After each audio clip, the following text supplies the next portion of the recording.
What's up guys, National Master Nelson Lopez here, and today I'm going to give you a beginner-friendly overview of the two knights defense in 3 minutes.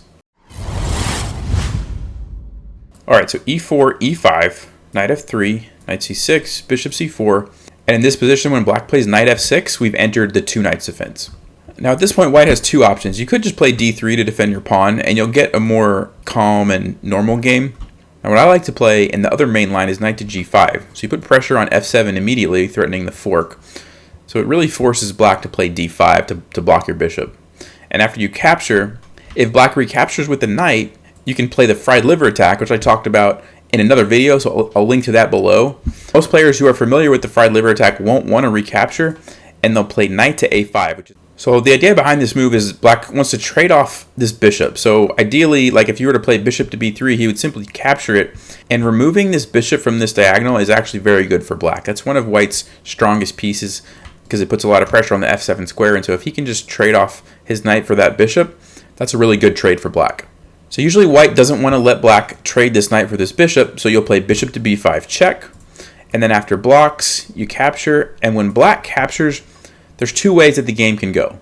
First one is that you simply retreat this bishop either to d3 or e2 and then just kind of develop normally. So after like maybe bishop e2, maybe bishop e7, castles, and you get a relatively normal game, knight c3, and this is an example of what the position might look like.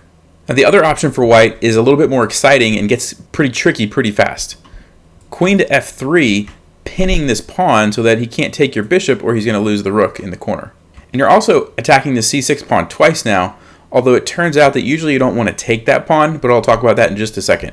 So black's main move is to play rook to b8 to get out of that pin. So now he is threatening to take your bishop with his pawn. And like I just mentioned, you can capture this pawn, captures, but it turns out that after knight d7, black's position is really solid. He's threatening your knight. He's going to be playing bishop b7, getting this bishop on this diagonal, bishop to c5, getting this bishop on this diagonal. It's actually pretty good for black, so I don't recommend taking that pawn. So after rook b8, what I recommend that you do is just simply retreat your bishop to d3. And the idea for white now is just going to be to play b3, bishop b2, probably knight c3, and then you can castle either way. So as an example of what the game might look like, maybe bishop e7, b3, castles, bishop to b2. Maybe he chases your knight away, you come over here. Knight to d5, knight to c3, and this is the kind of position you can expect from this line. There you go, brief overview of the two knights defense and what you can play after black plays knight to a5. Thanks so much for watching. If you learned something from that video, I'd appreciate it if you hit the thumbs up, and as always, take care.